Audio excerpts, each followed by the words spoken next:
Muy buenas tardes a todos nuestros amigos de Gotas de Bendición. Hoy nos encontramos en esto que es el programa Sos Vida con Gotas de Bendición. Mi nombre es Yuri Sofía Chaparro y para mí es un gusto y un privilegio ser la anfitriona de este programa. Les damos un saludo muy especial.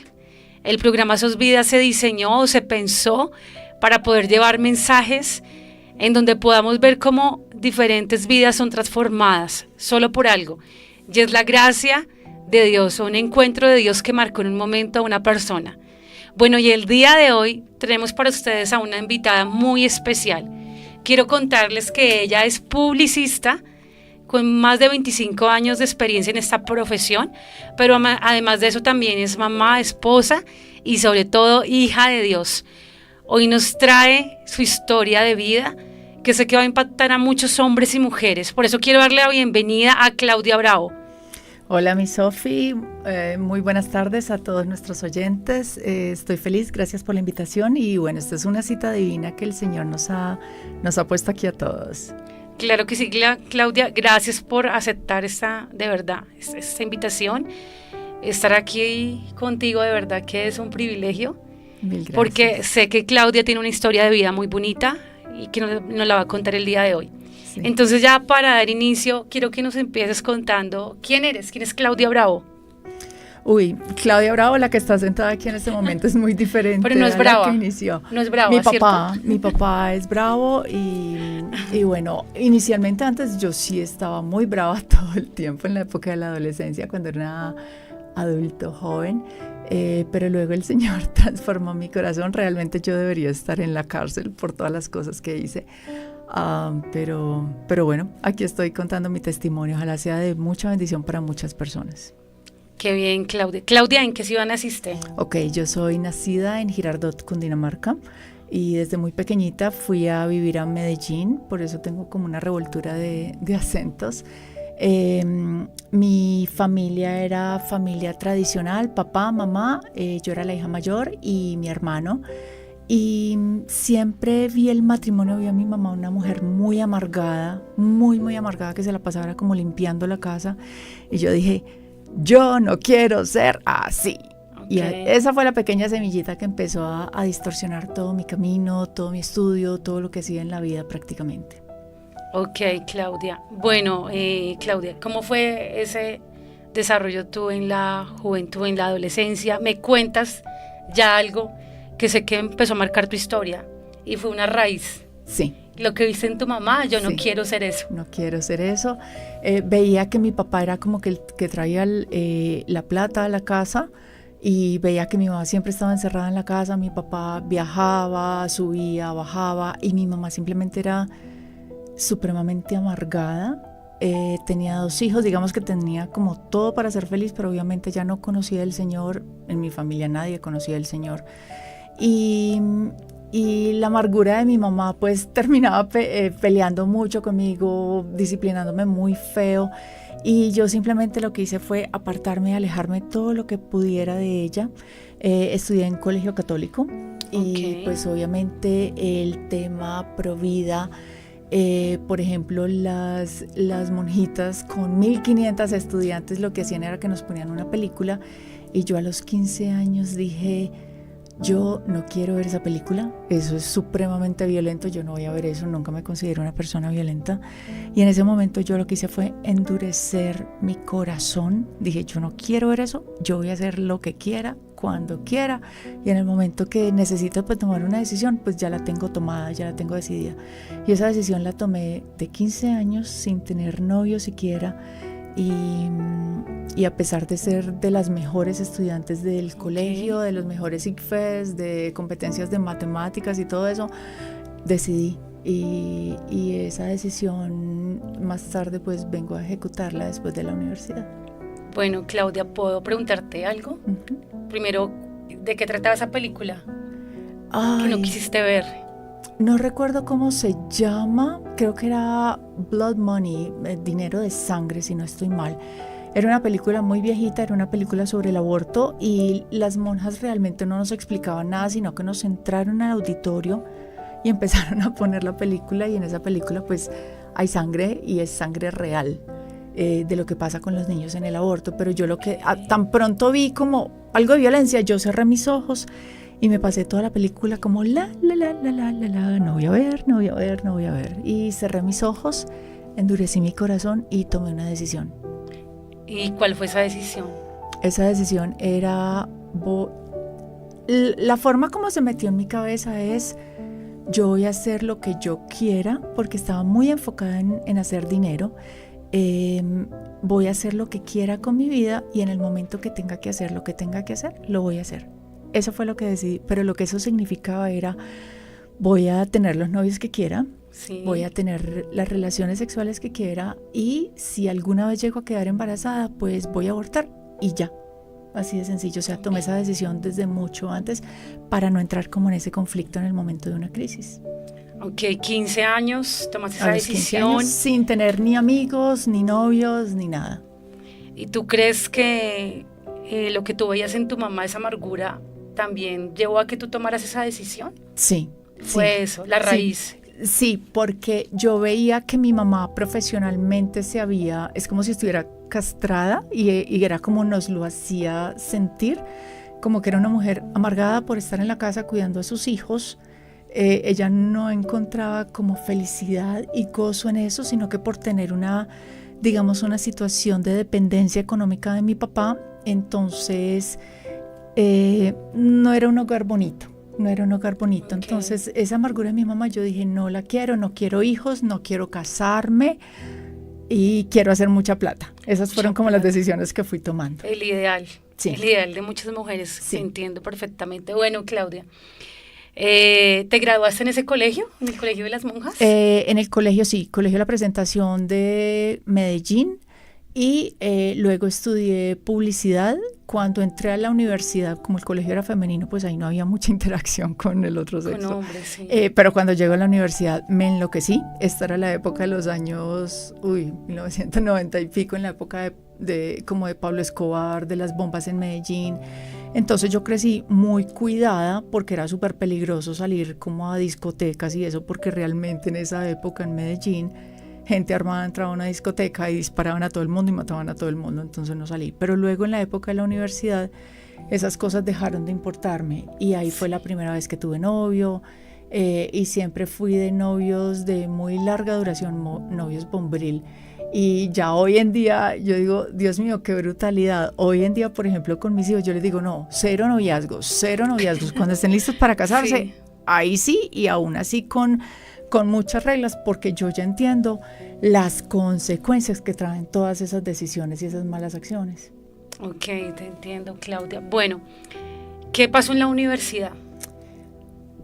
En la universidad fue como abrir los ojos, como siempre fui criada como tan en burbuja. Fue abrir los ojos, fue empezar a interactuar con muchachos.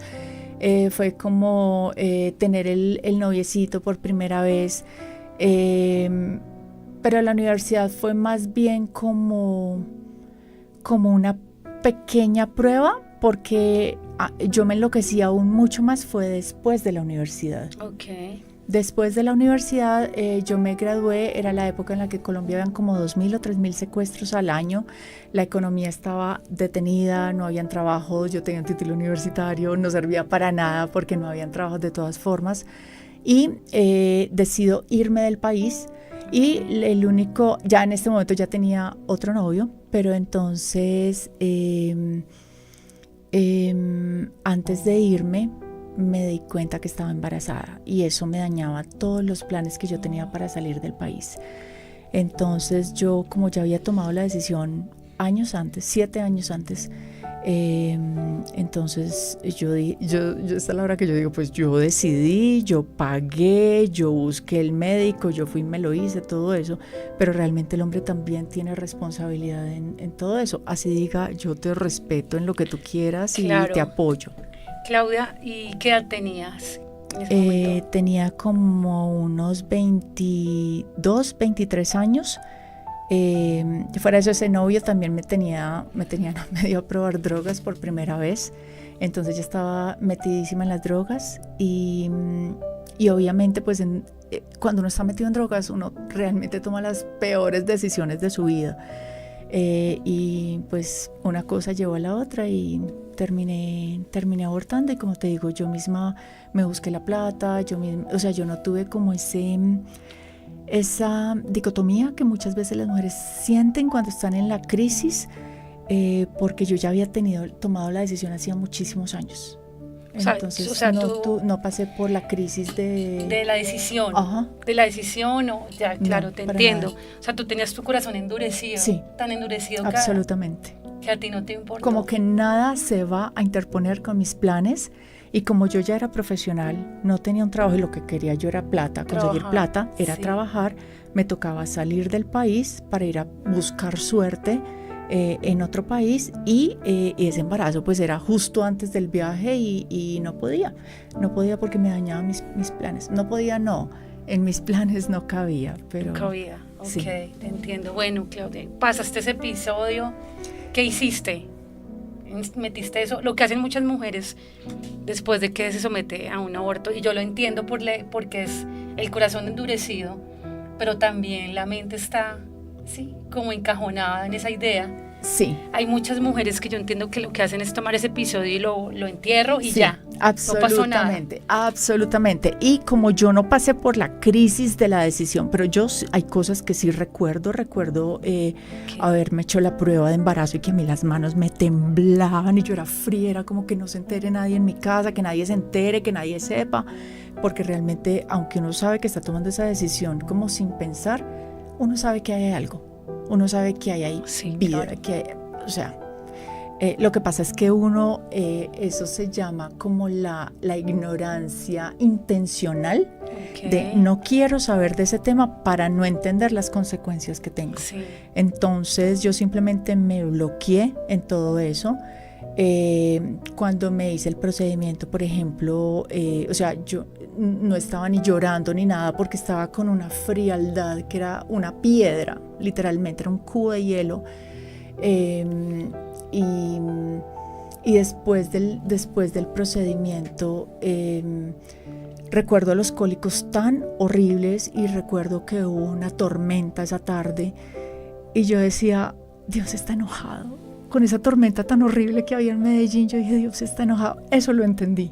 Okay. Eso lo entendí después de haberme hecho el aborto. Pero uno lo que hace con eso es como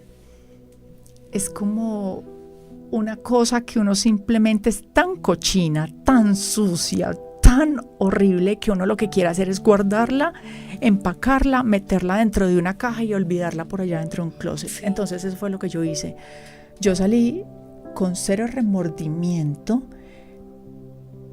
y tratando de bloquear todo sentimiento, todo pensamiento, toda emoción, todo con respecto a ese episodio. Okay. Y simplemente me enfoqué en mi viaje para salir del país.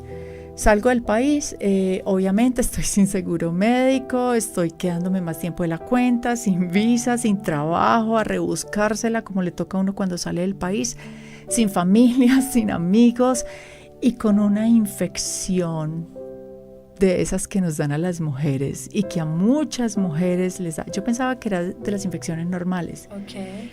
Pero solo hasta ahora que yo entiendo el tema provida y entiendo las consecuencias después de un aborto, yo dije, me estaba muriendo. O sea, sí. Yo me pasaba las noches, la 1, las 2, las 3 de la mañana en el inodoro, llorando del ardor, del dolor tan horrible, simplemente confiando como en farmacéuticas de mira, tengo una infección, yo no sé qué hacer, no sé qué.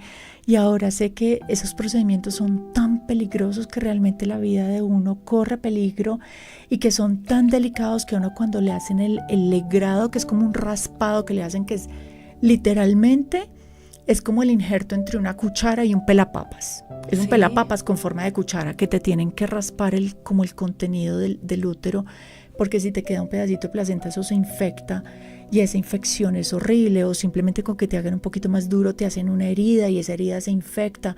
Dios mío, yo estaba por allá sin seguro médico, sin familia, sin nada, con esta infección tan horrible, y que es muy posible que eso se crezca la infección para dar una sepsis, o que se crezca o que supere la infección, pero que el tejido que se dañó se cicatrice de forma tal que ya no puedes volver a tener hijos. Okay, Entonces entiendo. eso pasa también. Y Muy ahora grave. es que entiendo, es supremamente grave. Muy grave. Sí.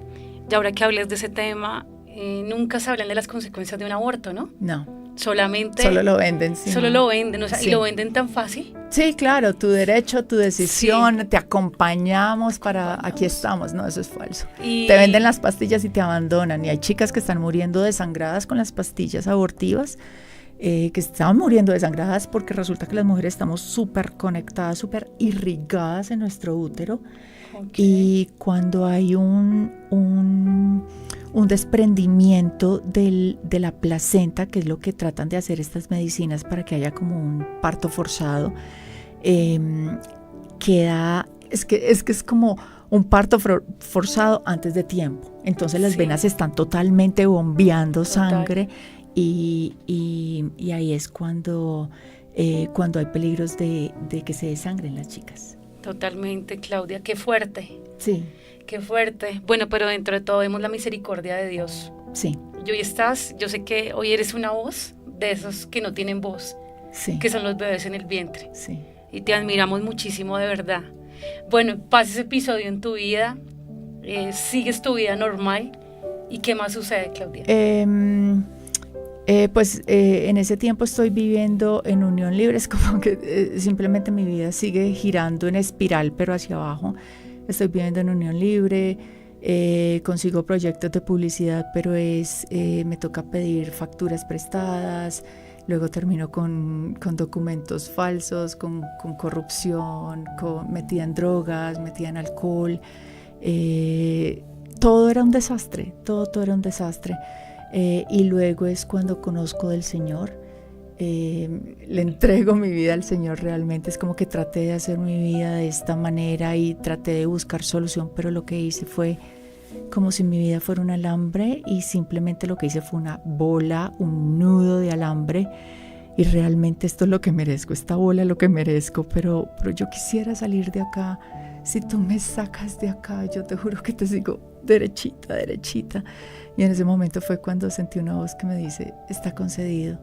Y el Señor me permite conocerlo, el Señor me permite salir de allá de donde estaba, terminar esa relación, como cortar con todo eso que me ataba, que me esclavizaba, y poco a poco ir enderezando. Es como que uno va entendiendo mucho mejor. No debí haber hecho esto, no debí haber hecho esto, no debí haber hecho esto, pero sí debo hacer esto y esto.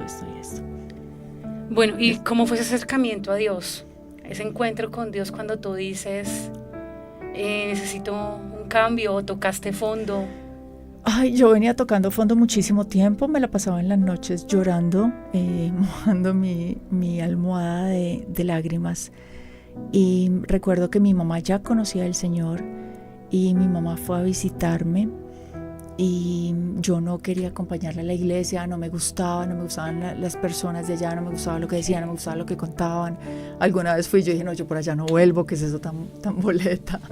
Y luego ya mi mamá no estaba conmigo, pero estaba en una crisis muy grave, y fui a una iglesia cristiana que quedaba cerca de mi casa, y en ese momento estaban cantando una alabanza, y en ese momento yo simplemente sentí que abracé a mi papá, que lo encontré, que estuve mucho tiempo perdida y llegué a abrazarme con él.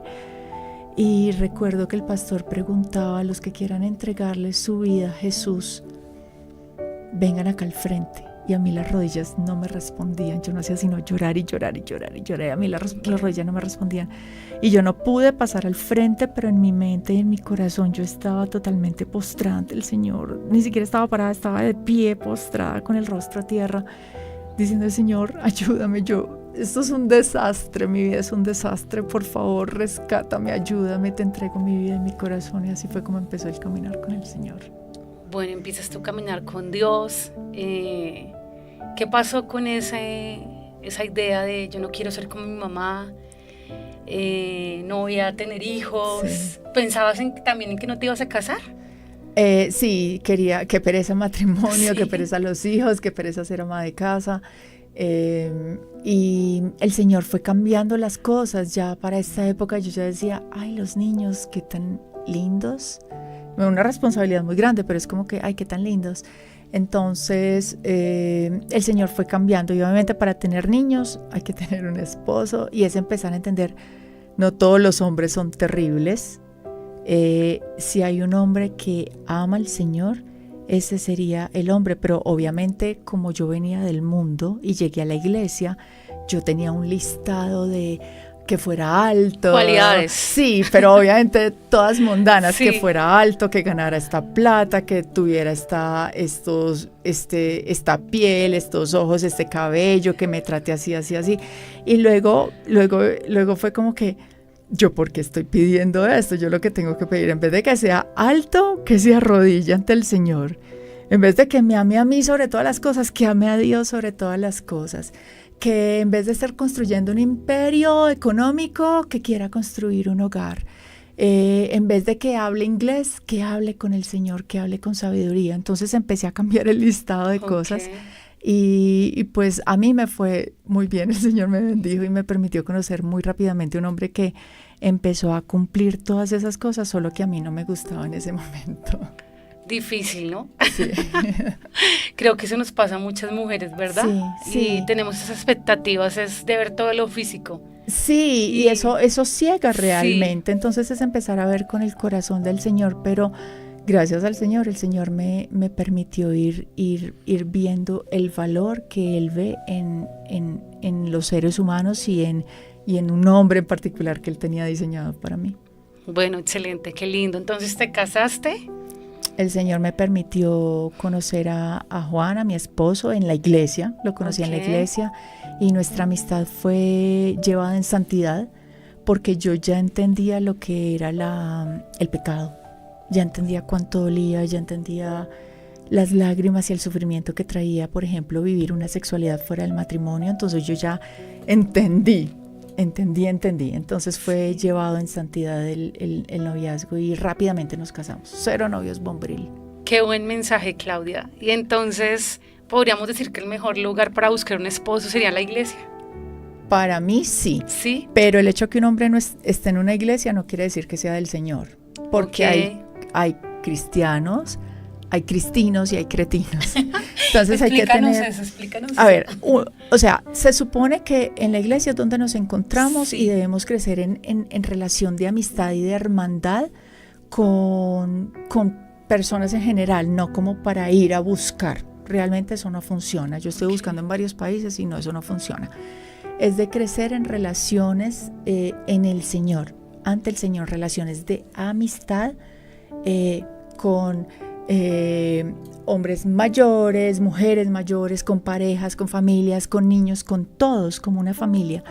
Y es aprender a encontrar las diferencias entre quienes van a la iglesia porque genuinamente aman al Señor y quienes están ahí simplemente, por ejemplo, mercando o consiguiendo negocios, o quienes están ahí simplemente porque los obligaron, pero luego se van a volar de la iglesia. Y eso es difícil porque hay que ver el fruto, realmente es donde está, y es muy fácil, aunque uno esté en el Señor, ver las caras y ver las apariencias y ver lo que dicen, pero se distrae uno de la realidad. Sí, totalmente. Claudia, ¿y qué es un novio bombril? Contémosle a nuestra audiencia. ¿Cómo lo defines? Los noviazgos que duran y duran y duran y duran, pero algo que yo he entendido es, después de todo lo que he aprendido, todo lo que he llorado, es definitivamente ante el Señor, los únicos noviazgos que al Señor le gustan son los que son para matrimonio. Y yo no me debo meter en un noviazgo si yo no estoy lista para casarme. En el momento que yo estoy lista, creo que ya estoy lista para casarme, para tomar esa decisión, es el momento donde yo empiezo a evaluar relaciones, con qué persona podría ser, pero no eso de que novio a los 15, a los 20, a los 25, pero me quiero casar a los 35. No, noviazgos en la iglesia que duren más de un año, cuidado porque se van a terminar comiendo la torta antes del matrimonio, y eso no le agrada al Señor, por Dios. O sea, es que porque cuando uno ya entiende las consecuencias, es que uno ve las cosas claramente. Y definitivamente al Señor no le gustan los noviazgos misioneros, como que él no es del Señor pero me respeta. Falso, eso es como estar con el diablo. Inténtelo y verá.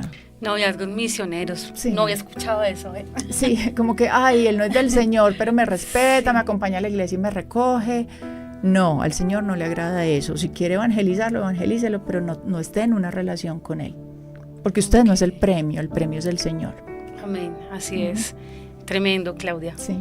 Bueno, Claudia, pues maravillosa tu historia, el proceso con el Señor definitivamente. Sí. Yo creo que Dios lo es todo, ¿verdad? ¿Perdón? Dios lo es todo. Sí, el Señor endereza todo, el Señor es lo mejor del mundo y realmente estar con el Señor es mejor que lo que ofrece el mundo. Totalmente, Claudia. Bueno, a toda nuestra audiencia le queremos dar un saludo muy especial y Claudia nos ha hablado un poco acerca de su esposo y hoy les tenemos una sorpresa a todos ustedes y es que también nos está acompañando el día de hoy. ¡Sorpresa! ¡Sorpresa! Bienvenido, Juan. Hola. A los micrófonos de SOS Vida. Es para nosotros un gusto poder compartir este espacio contigo y queremos que te presentes y nos hables un poco de quién eres, Juan. Bueno, buenas tardes para todos ustedes. Gracias, Sofi, por invitarnos, por estar aquí. Que Juan Carlos Suárez, ¿qué puedo decir? Un hombre que fue rescatado por el Señor. Cuando tuve que ver, puedo ser resumido por el tiempo, conozco el tiempo en radio, y el Señor me rescató de la muerte, prácticamente. Iba a morir, y después de llevar una vida metida en el alcohol, en la mitomanía, porque era mentiroso, muy mentiroso, hasta una vez, algún día me vuelven a invitar, les contaré, suplanté a mis padres y todo para que se iban a pasar otros por mis padres. Me involucré mucho en el alcohol, ¿sí? en la bebida, y quería ser un James Bond. Entonces mi vida era querer ser un James Bond, ¿sí? Poder conquistar a todas las mujeres, poder vivir bien, viajar, hacer muchas cosas, y lo que terminé fue en la soledad, metido en el alcohol, enfermo, casi por alcohol, y bueno, con una vida donde no tuve un papá que estuvo en casa, ¿sí? No fui un hijo no reconocido también en casa, de una madre que practicó el ocultismo por 20 pucho de años y la conocí así. Ella ya conoció al Señor también y con una vida totalmente perdida, y no me encuentro, eso es falso, el Señor me encuentra a mí. ¿Sí? Uno no tiene esa capacidad, Él es la capacidad de recoger lo que nadie más recoge y cambiar mi vida y llevarme derechito por las vidas del Señor. Amén, Juan Carlos. Bueno, qué gusto tenerte en este programa. Gracias por haber aceptado también la invitación. Bueno, y ya hemos escuchado lo que ha sido la historia de Claudia Bravo, quién es, lo que pasó, pero ella también es activista pro vida. Y dentro de este medio, ella viene realizando una labor impresionante. En ese campo fue donde nos conocimos. Sí. Allí fue donde conocí su historia. Y ella viene desarrollando diferentes programas. Pero ya para que nos cuentes un poco, Claudia, ¿cómo fue ese inicio en el sector pro vida? ¿O qué pasó para que tú llegaras allí? Ok. A mí me encanta estar acompañada por mi esposo acá, porque normalmente yo soy la que estoy delante de las cámaras, pero sí, él siempre está detrás, él siempre está apoyando, y él está también conmigo en el Ministerio Provida. Juan, desde que nos casamos, Juan tenía más el llamado a enseñanza y predicación, así que yo era, desde la agencia de publicidad que teníamos, yo era como quien le iba a apoyar en su ministerio. Y resulta que el Señor nos quebró impresionante. Vivíamos en Medellín, nos tocó venirnos a vivir a Bogotá, y el Señor me habla aquí y siento como si me estuviera contratando para desarrollar un proyecto pro vida que tiene que ser distribuido a nivel internacional a los jóvenes que están en el momento de la crisis, para que ellos entiendan lo que está pasando en el vientre. Yo en ese momento, de hecho, pensé que tenía experiencia en el tema, y realmente no entendía nada, solo tenía la experiencia del dolor de la cajita esta que estaba guardada por allá metida entre un closet, pero no entendía nada de las consecuencias, porque fue a raíz de empezar a investigar, empezar a mirar, empezar a aprender, que después se empieza a destapar esto que es como una caja de Pandora, pero podrida, es una olla podrida, y el Señor no le gusta que tengamos nada oculto de Él. Así que fue también pasar por el proceso de la sanidad y ahora últimamente también de ayudar a otras mujeres a llegar a la sanidad posabortiva con el Señor. Ok, Claudia, y bueno, cuéntanos un poquito, ¿cómo fue la experiencia de la sanidad? ¿Qué ocurrió?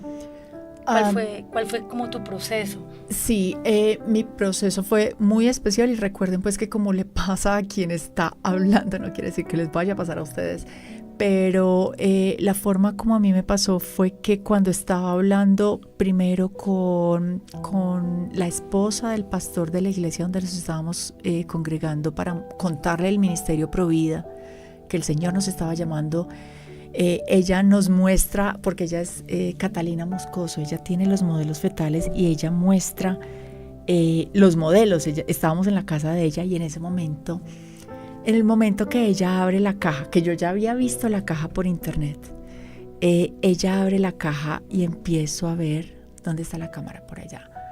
Empiezo a ver, cuidado que están sueltitos. Okay. Empiezo a ver estos muñequitos, esos son modelos fetales de 7, 8, 9, 10 y 12 semanas. Los tamaños reales. Los tamaños reales. Y en ese momento el Espíritu Santo a mí me revela una frase, todavía me erizo.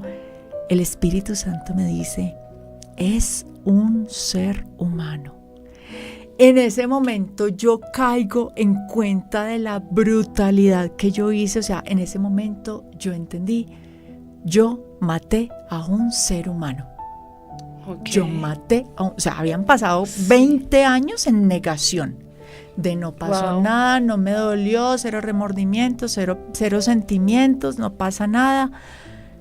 Aún estando en el Ministerio Provida, ya empezando a entender, ya viendo las fotos de los modelos fetales. Y es una cosa tan horrible que yo fue a gritar como una loca, como de, mate a alguien. Y Catalina me pregunta, ¿tú ya hiciste el proceso de sanidad? Y yo literalmente tapándome así la boca, porque no era capaz ni de hablar, o sea, digo, maté a alguien, pero realmente eso era lo que estaba mintiendo, pero yo solo gemía hacia afuera. Horrible. Y ahí es cuando me doy cuenta que no había hecho el proceso de sanidad. Ella me apoya durante varias semanas y ya no paso de es un ser humano, sino a es mi hijo. Eso es otro nivel de dolor. Claro. Y yo empiezo a vivir el luto tal cual como si fuera uno de mis hijitos. En ese momento tenía hijos de 11 años y 9 años más o menos, y yo lloraba, era tal como si lo hubieran matado a uno de mis hijos, y yo no entendía a mi esposo, obviamente nunca estuve involucrado con el aborto, aunque yo le conté desde que éramos amigos que había tenido un aborto, pero fue después eso, pasar el luto y entender que era mi hijo y pasar por el proceso de pedirle perdón al Señor, pero aún se sentía algo muy cargado adentro y una tristeza horrible. Y aunque yo trataba de buscar procesos de sanidad, todos se desbarataban. No había un solo retiro donde pudiera inscribirme, no había nada, solo estaba el retiro de los católicos, pero yo ya entendía que el catolicismo definitivamente no era un retiro, no era donde yo quería ir, que no, o sea, yo quería ir con la palabra, quería ir con el Señor, quería ir con Jesús a ese lugar de tanto dolor, y fue muy difícil lograrlo hasta que logré, el Señor me abrió un espacio en un retiro. Tremendo, Claudia. Qué gran testimonio y qué valiente eres, porque definitivamente es algo que uno siempre quiere tener en lo oculto. Uno no quiere mostrar vergüenza, esto. Sí. Qué vergüenza. Bueno, sí. Aquí hemos mostrado un poco del tamaño de los bebés. Sí. Ese es el más pequeñito. Pues el de los modelos que está ahí, modelos, porque este es de 7 semanas. 7 semanas. Como un poquito menos de 2 meses. Esos son los que están abortando con pastillas. Y las chicas los ven cuando sale en la toalla higiénica o en el inodoro. Si sale con la placenta, sería como una burbujita que lo cubre. Lo puede ver. Lo va a poder ver. Chiquitico, o sea, pequeñito. Y completísimo. Bueno, y en estas 7 semanas, ¿ya siente? Sí, la forma...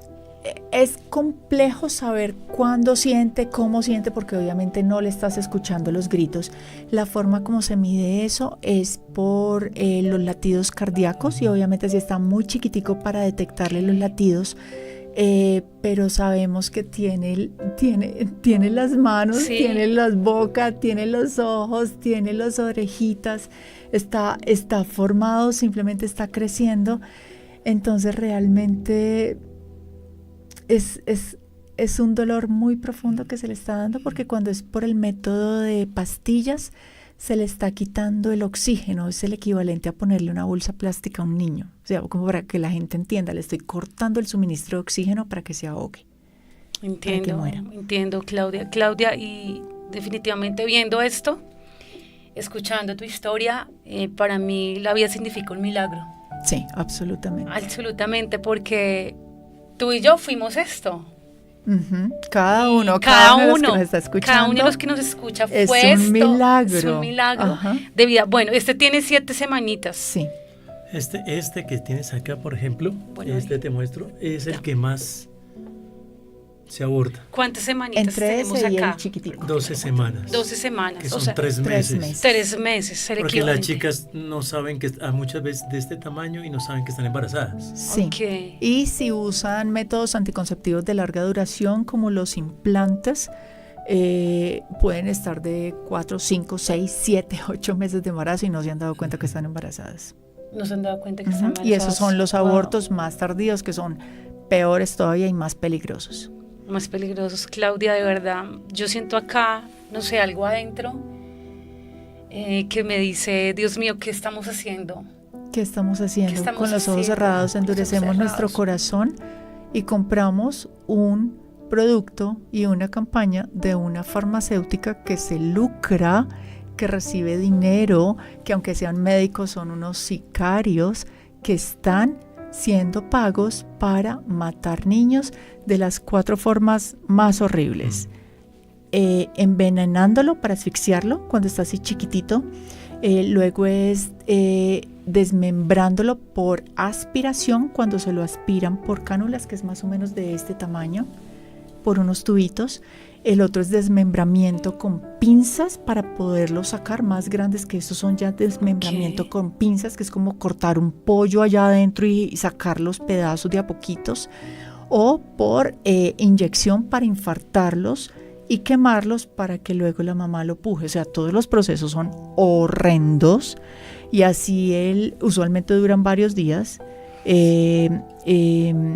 Bueno, usualmente no, los que son aspiración y desmembramiento son muy rápidos, pero el que es pastillas puede durar varias semanas, el que es el más grandote también puede durar 4, 5, 6 días, y es terrible. O sea, puede que el bebé muera, pero la mujer sigue cargando eso por el resto de su vida. Sí, no, y que es súper peligroso. Recordemos que en Colombia el aborto está autorizado sin ninguna restricción, sin ninguna causal, 24 semanas. O sea, un bebé de 6 meses. meses. O sea, que puede sobrevivir perfectamente en una incubadora. En Colombia la realidad es que se puede abortar hasta antes de tener al bebé. O sea, hasta el parto. Porque si está entre las 3 causales, que son violación, son malformación, y la tercera, la de la salud de la madre, pero es que la realidad es mental, que ¿no? es que preservar la salud mental de la madre es la mayor, es del 99.90 y pico % de abortos que hay en Colombia, salud mental de la madre, y no se dan cuenta que si hay preexistencias de salud mental en la mujer, después del aborto va a ser mucho peor todavía, y básicamente ese permiso que para el médico simplemente es chequear una casilla, trae muchas consecuencias en la salud de la mujer a nivel físico, mental, emocional, relacional, espiritual, todo quiebra a la mujer. Porque estamos hablando de una salud mental, no es que ella viene con una esquizofrenia o sufre la depresión. mayoría no. Simplemente si el embarazo le causa estrés. Sí. Okay. Entonces dice, si mi embarazo me causa estrés, me pone a llorar, estoy preocupada porque no sé qué. No, entonces tú entras y entras ahí. Sí. Entras ahí. Y rápidamente, porque menos de 5 días tiene que estar hecho. Tiene que estar hecho, terrible. Claudia, estoy recordando ahorita algo, y fue antes de que se despenalizara el aborto, hasta la semana, bueno, hasta las 24 semanas. No sé si recuerdan el caso de Juanse. Sí, claro. Ese bebé que fue tan sonado. Sí, de 7 meses. De 7 meses, sí. Donde el papá. 28 semanas. El papá incluso le pidió a un juez. Sí. Claro. Que la mamá tuviese el bebé y se lo entregara. Sí, porque fue un niño, un embarazo totalmente consentido, y la mamá accedió, sí, vamos a tener este niño, vamos a salir adelante, vamos a casarnos, de todo. y después la chica fue envenenada. Por eso es que nosotros también tenemos que estar muy atentos, no porque una mujer tenga una barriga grandotota quiere decir que va a tener a su hijo. O sea, toda mujer que esté embarazada, toda mujer que usted conozca entre los 15 y los 35 años básicamente, así no se le note, usted tiene que estarle hablando, tiene que estarle diciendo, si tú llegas a quedar embarazada, yo estoy aquí para apoyarte a salir adelante. Es importante porque es que, mira, es que un embarazo uno lo puede tener aquí y nadie se da cuenta. Claro. ¿Listo? Entonces puede estar embarazada y nadie se da cuenta, y ya nos ha pasado. Hemos tenido personas que han recibido capacitaciones de nosotros y la señora pues fue y habló con su hijo y la novia del hijo. Y les dijo, miren, ya aprendí esto y esto y esto, y resulta que esto y esto y esto. Y en ese momento ya no sabía, pero la novia del hijo estaba embarazada y estaba pensando en abortar. Y gracias a que ella habló sin saber que estaba embarazada, fue que se pudo salvar esa niña, y hoy en día es la nietecita de 2 años. Entonces siempre hay que hablar, no esperar a que llegue la crisis. Y creo que es fundamental que los cristianos tengan una posición firme contra el aborto. Sí.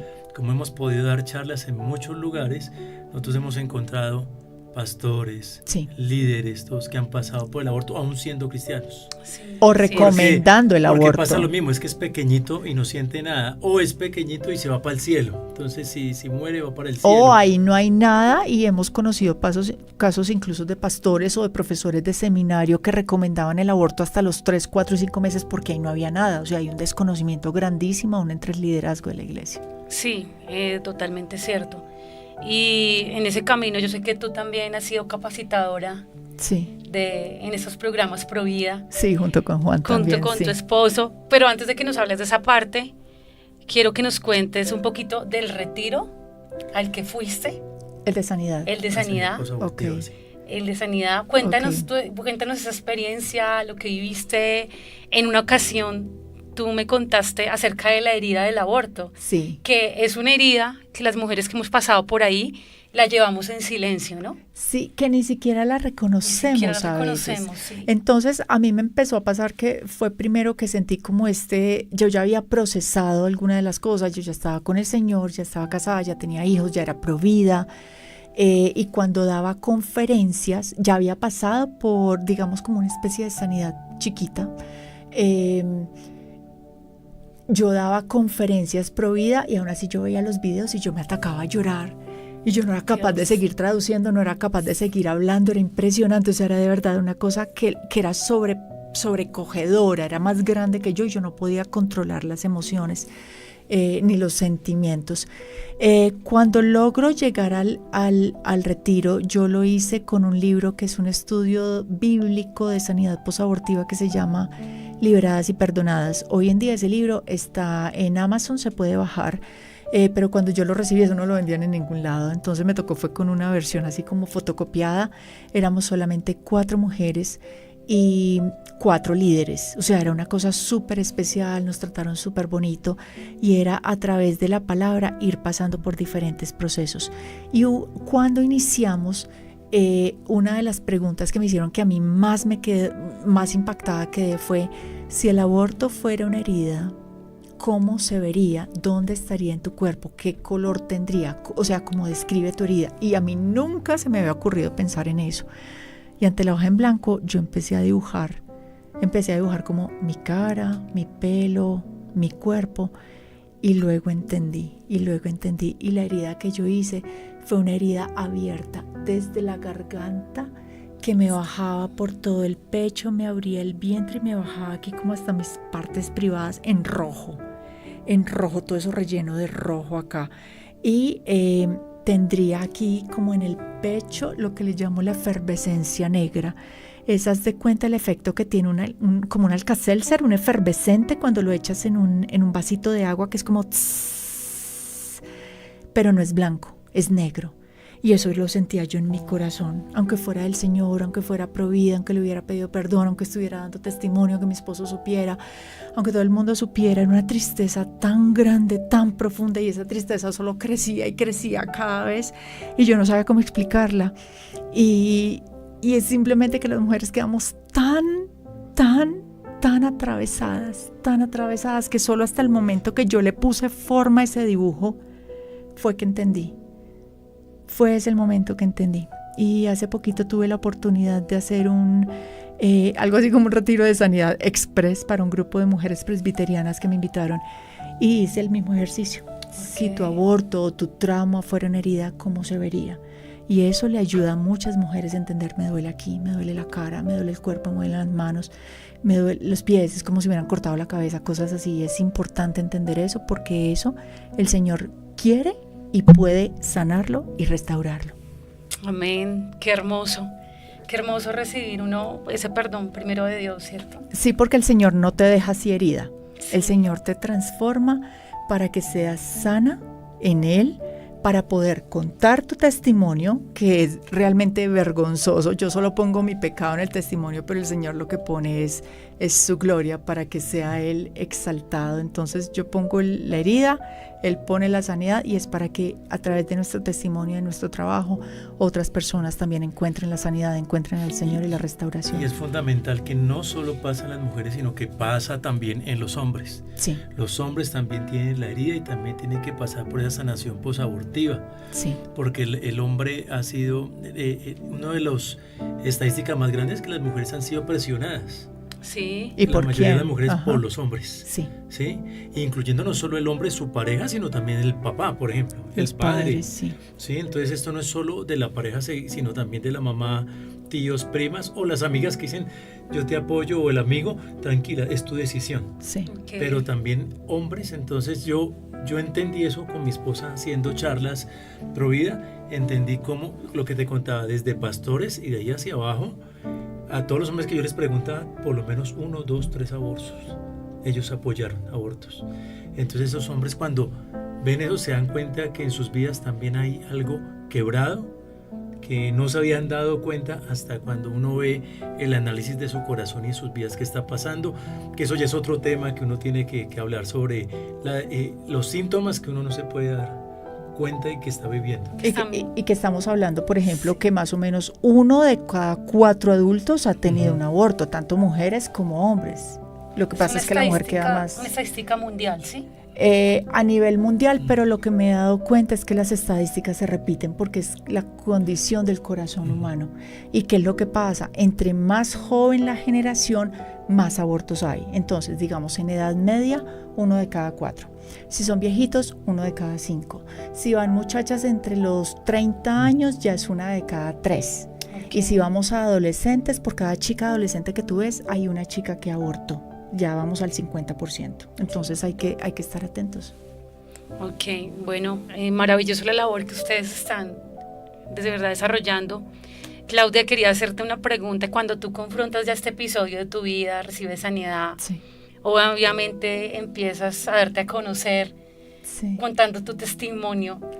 ¿Qué pasó con tu familia? ¿En algún momento sentiste el dedo acusador de alguien que te haya dicho cómo hiciste eso, cómo fue posible? No, de hecho, todo lo contrario. Todo lo contrario. Obviamente mi esposo ya sabía desde que éramos amigos, pero él entendió fue el tamaño del daño años después, cuando yo estoy viviendo el proceso. A mis hijos tuve que contarles, porque si estoy dando charlas pro vida, estoy dando mi testimonio, ellos tarde o temprano se van a enterar, y mis hijos eran muy pequeñitos. Entonces lo que hice fue contarles muy gráficamente, pero simbólicamente. Entonces dibujé como: mira, mi vida es así, cuando uno no está con el Señor, la vida uno se le enreda, entonces es una raya enredada, y luego conocí a tu papá, y tu papá también estaba enredado, y luego nos unimos y empezamos a seguir al Señor, y aquí naciste tú, y aquí naciste, y luego les mostré: pero mira, yo aquí, hay otros 2 hermanos, había 2 hermanitos más, y el chiquito es como que, ok, estaba muy chiquitico realmente para entender. El de 11 años, él sí lloró. Okay. Juanes sí lloró. En general nosotros tratamos de tener a nuestros hijos protegidos, porque hay cosas que no queremos que vean, que no queremos que entiendan, pero ellos están al tanto pues de lo que está pasando en el mundo, de cómo envuelven a los jóvenes. porque nos interesa que ellos se defiendan ante las mentiras que les están dando. Pero algo muy especial que pasó, por ejemplo, fue en el momento que le tuve que contar a mi mamá. Entonces, el proceso fue evolucionando porque ya le dije a mi mamá después del retiro, porque en el retiro el Señor me mostró que no había tenido un aborto, sino que había tenido 2 abortos. Entonces, cuando llego y le digo, mami, es que tengo que pedirte perdón porque yo no tuve un aborto, sino que tuve 2. Y mi mamá me responde, yo también. Y eso le permitió, mi mamá siendo del Señor, le permitió a mi mamá también iniciar su proceso de restauración, que no es solo con mi mamá, sino también con mi papá. Y ahora mi papá ha recibido del Señor a sus 70 y pico de años, y es muy bonito porque ellos pueden ver la restauración que ha hecho el Señor. Tremendo, qué bonita historia, Claudia. Esto del aborto, podemos decir que también es algo que se hereda de generación en generación, Claudia. Si alguien en mi familia abortó, yo también estoy propensa a hacerlo. Sí, cuando tú ya empiezas a ver no solo tu momento, sino tu generación, de dónde vienes, porque eres así, porque es tu familia así, y empiezas a ver patrones generacionales, y empiezas a ver, es que todos los matrimonios se rompen, es que todos los niños son abandonados, es que todas las mujeres están teniendo hijos solteras, ¿de dónde viene eso? Y esos son patrones generacionales que se empiezan a repetir, y uno puede pensar, ay no, la abuelita es una santa. No, en esa época de las abuelas habían yerbateros, habían cosas que se hacían también las mujeres de forma natural para perder a sus hijos también. Entonces, uno no está exento, o sea, nadie está exento, pero lo importante es poder cortar con esas raíces, y eso solo lo puede hacer el Señor realmente, y por eso es tan importante educar a las nuevas generaciones y no quedarse callado. Si el aborto todavía es tu secreto, es porque el Señor no lo ha trabajado y tú no vas a tener autoridad, tú sigues siendo esclavo de ese pecado, así haya pasado hace 20 minutos, 20 días, 20 meses o 20 años o 50 años. Y si tú miras, es de los temas que menos se hablan en las iglesias o se predica en un púlpito. Sí. No se habla de ese tema, es como que el problema de los bebés en el vientre de la madre es que como no los ven, piensan que no están ahí, entonces no hay que defenderlos. Y si nosotros no aprendemos a defender la vida desde la misma concepción, ¿cómo vamos a defender la vida después de que nacen los bebés? ¿Sí? Y hay leyes en Estados Unidos que quieren levantar para también poder matar a los bebés después de nacidos. Sí, porque van evolucionando las leyes. Duro. Entonces lo mismo que hablan del que está en el vientre, dicen los de afuera también, el del vientre necesita el cuidado de su mamá, el de afuera también.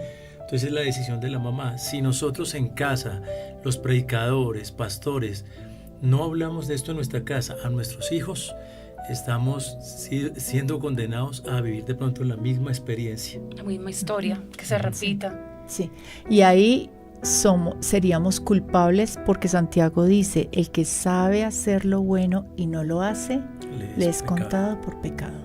Totalmente, así es. Bueno, ustedes son una pareja maravillosa, de verdad.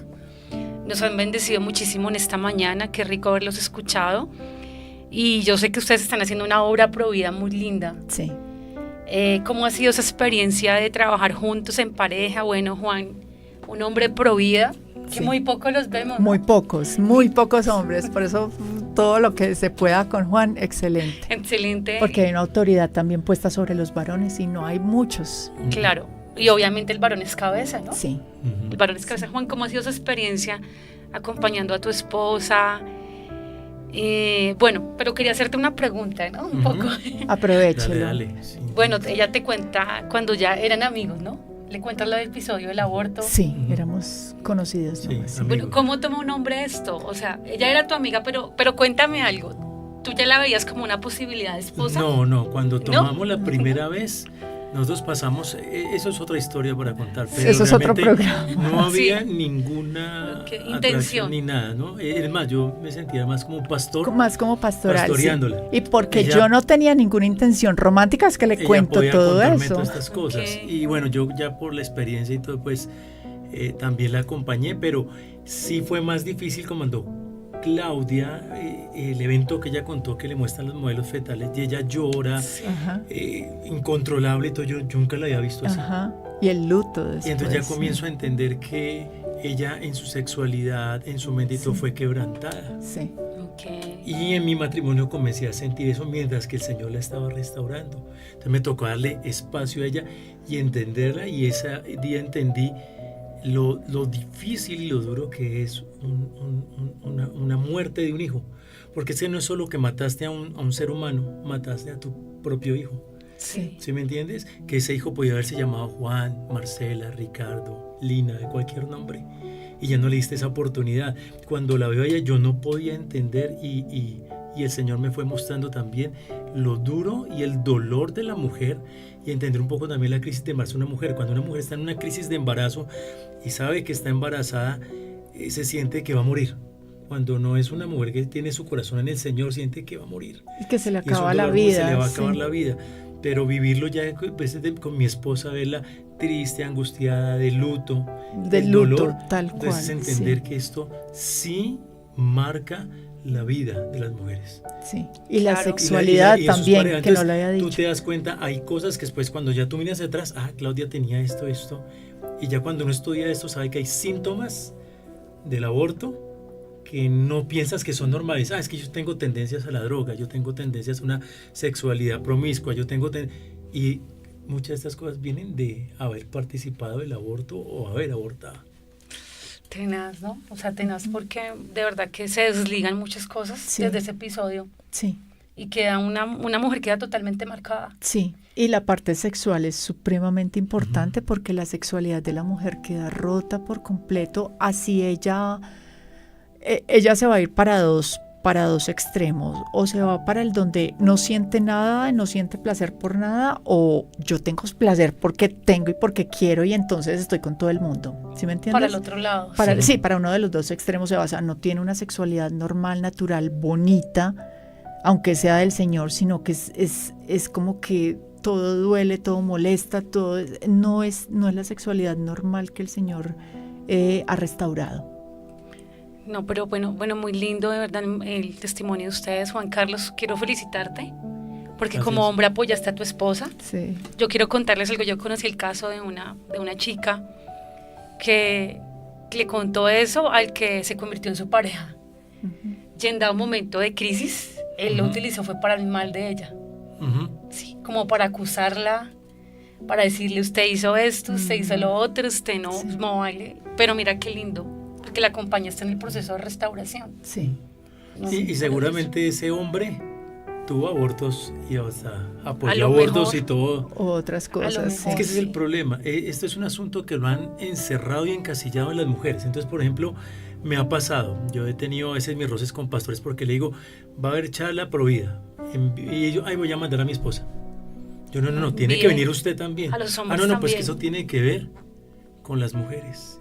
Y entonces mira que en la iglesia replicamos lo mismo. Esto no es asunto de nosotros, eso es un asunto de Ellas, mujeres. lo que ella decida. Maravilloso. Bueno, se nos ha pasado el tiempo, Sí. pero de verdad que ha sido muy bonito este espacio.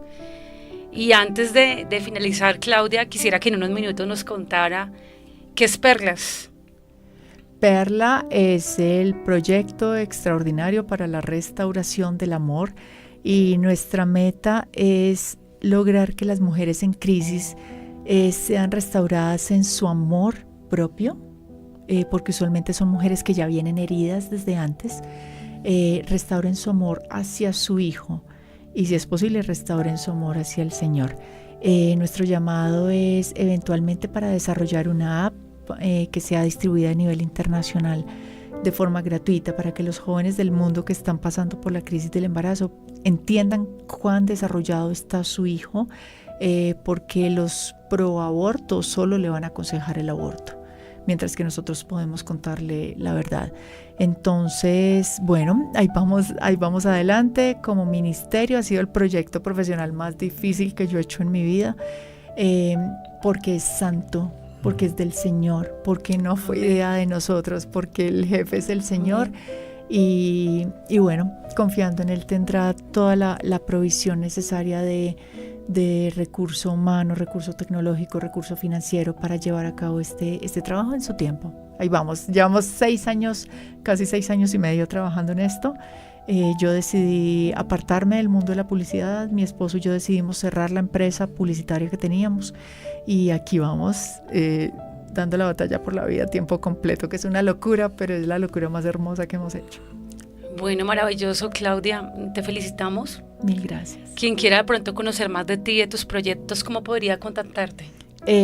Por la página web tenemos muchísima información, tenemos el programa de televisión que hicimos Juan y yo también sobre muchísimos temas de vida, 12 capítulos especiales. Proyectoperla.org. Sí, proyectoperla.org se pueden contactar con nosotros. Sí. Bueno, qué lindo. Claudia, definitivamente que la vida es un milagro, es valiosa. Yo no sé por qué hoy ha sido tan especial este espacio. Siento que Dios nos ha ministrado acá, no sé si ustedes sienten lo mismo, pero yo siento que ha sido algo como preparado por el Señor. Sí. Entonces, quiero que ya para cerrar, tú le hables a esas mujeres que primero están pasando por una crisis en un embarazo donde no saben si tener o no su hijo, pero también quiero que le hables a esas mujeres que hoy han endurecido su corazón y de pronto su pensamiento es: yo no voy a tener familia, yo no voy a tener hijos, mejor me dedico a hacer dinero, a hacer plata. Danos un mensaje para ellas. Ok. Lo que yo me diría a mí misma a mis 15 años, cuando endurecí mi corazón, cuando no sabía realmente nada de la vida y simplemente pensaba que el dinero, los títulos profesionales, lo que todo el mundo cuenta, casa, carro, beca, pensaba que eso era lo que iba a llenar mi corazón, pero realmente nada va a llenar tu corazón como tenerlo a los pies del Señor. Lo que sea el talento que el Señor te ha dado, la carrera que el Señor te ha dado, la familia donde el Señor te plantó, tú estás ahí con un propósito muy, muy grande. Y solamente estando de la mano del Señor vas a poder tener unas relaciones interpersonales en sanidad, en santidad y en bendición. Si tú estás en una relación, usualmente son tóxicas, una relación donde no van en serio, donde tú no quieres casarte, donde él no quiere casarte, salte de ahí, salte de esa relación, porque eso no le agrada al Señor. Al Señor le encantan los compromisos. El compromiso más grande que puedes hacer es primero con Él y luego con quién te vas a casar. Por eso tienes que ser muy, muy sabia y tiene que haber un compromiso público delante de la iglesia de que van a hacer un compromiso el uno con el otro para vivir de por vida. Si tú estás, y ahí es cuando empieza a vivir uno la bendición del Señor, de tener un hogar formado en el Señor, unos hijos que crecen en el Señor. Pero como el Señor también nos recoge en todas las circunstancias de la vida, a veces ya hay familias que están quebradas, ya hay hijos que ya nacieron de mujeres, de madres solteras.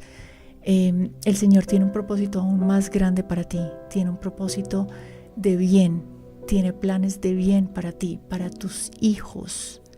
Educa a tus hijos en la santidad y tú vive una vida en santidad. No estés compartiendo tu sexualidad con cualquier hombre que simplemente te ofrece un momento, un rato, porque eso pasa. Si tú llegas a estar en un momento de un embarazo en crisis, recuerda que aún quien crea la vida es el Señor y hay una responsabilidad ante el Señor para proteger esa vida. Aún si el hombre que se supone que es el guardián de la vida te está presionando, tú eres la última muralla de resistencia para proteger la vida de ese hijo, y el Señor te va a respaldar si tú proteges ese llamado a la maternidad que el Señor te ha dado, que surgió de pronto de la desobediencia, pero aún así, en medio de la desobediencia, tú puedes obedecer al Señor y puedes continuar caminando con el Señor. Y a todas las mujeres que de pronto el aborto ya es parte de su pasado, sí hay sanidad y perdón en el Señor, pero es un proceso largo, es un proceso del que hay consecuencias y es saber que en la palabra está todo lo que necesitamos, pero hay que saberlo buscar también. Y saber encontrar mujeres que le puedan apoyar a uno en este proceso de ir caminando hacia el perdón del Señor, entender el perdón del Señor, porque cuando uno ya entiende la brutalidad de lo que hizo, es más difícil lograr no el perdón del Señor, sino el perdón que uno tiene que brindarle a todas las personas que estuvieran involucradas por lo que hicieron, incluso cuando uno participó en ello. Así es, Claudia, qué lindo. Gracias por esos consejos, por esas palabras. Juan, queremos que tú, le hables quizás a algunos hombres, a los hombres que nos pueden estar escuchando, que pasaron por esto, que por muchas razones decidieron decirle a una mujer que era la opción, el aborto. Démosle un mensaje para que de transformación de lo que tú has podido vivir y experimentar acompañando a tu esposa. A los hombres yo les digo, a todos, padres, ¿cierto? Jóvenes, aún casados, porque el aborto también puede pasar cuando uno está en un matrimonio, dice ya tenemos 3 hijos y nos llegó el otro, entonces no podemos tenerlo aún casados. Pero nosotros, Dios nos colocó a nosotros en una posición de cabeza de hogar. Esto no es una posición de privilegios, sino de responsabilidad. Es importante que nosotros veamos que somos responsables y que si una mujer en crisis de embarazo tiene la ayuda de un varón de verdad, él va a decir, yo estoy contigo y te voy a ayudar. Y le garantizo que la mayoría de mujeres dirían, yo recibo este bebé, yo lo tengo. Pero nosotros los hombres no nos podemos quedar mudos. Hablan del empoderamiento de la mujer y lo que ha hecho el aborto es quitarle el poder a ellas. Porque antes una mamá como las que todos hemos tenido podían trabajar, tener sus hijos y tener su casa, como lo dice Proverbios. Aunque tuviera todo, ella puede trabajar, llevar lana y tener más poder ahí. Pero le hemos enseñado a las mujeres que no. Y los hombres, en lugar de ser fuertes y defender nuestra casa, nos hemos ocultado y avergonzado. Y decimos, no, tú aborta. Este es el momento que como iglesia, como varones, restauremos nuestros hogares, restauremos nuestras familias, ayudemos a restaurar la iglesia, a los pastores y líderes varones, porque es necesario que nosotros los hombres digamos no al aborto y cuentas conmigo. Es hora que nosotros tomemos la posición que el Señor nos dio una vez, de estar defendiendo nuestra casa y no simplemente estar detrás, permitiendo que ellas se vayan solas y se hundan en sus vidas, mientras nosotros creemos que nuestra vida sigue como si nada fuera. Así que, varones, tenemos que sacar adelante nuestros hogares. Y si tú eres joven, adolescente, en la universidad, un profesional, cuida tu vida. La santidad en los hombres y guardar nuestra sexualidad no es imposible. No es imposible, se puede hacer. Y un hogar que se funda en todo lo que es en Cristo, en la roca, te garantizo que va a ser un hogar hermoso y precioso. Pero si has pasado por esto o si estás pasando por esto, es el momento de que o tomes una vida de cobardía o tomes una vida de ser un hombre, un varón y defiendas esa vida y defiendas a esa mujer que está al lado tuyo. Maravilloso, muchas gracias. Gracias. Gracias Claudia, Juan, por habernos acompañado en este placer. programa. Gracias por contar tu historia tan detalladamente. Con gusto. Claudia. Para la gloria del Señor, porque uno le da cosita. Sí, claro, amén. Y a todas las personas que nos escucharon el día de hoy, que sintonizaron, yo sé que este programa Sos Vida va sembrando semillas, pero lo que queremos es que sean vidas transformadas y que vean que en Dios hay una segunda oportunidad y que hay una restauración que sí es posible. Mientras estemos vivos, tenemos esperanza, Sí. tenemos oportunidad. Y mi declaración para este día es: Colombia, tus hijos vivirán. Los Amén. hijos desde el vientre vivirán, nuestras generaciones vivirán porque amamos la vida. Muchas gracias, feliz tarde y nos vemos en un próximo programa. Chao, chao. Chao.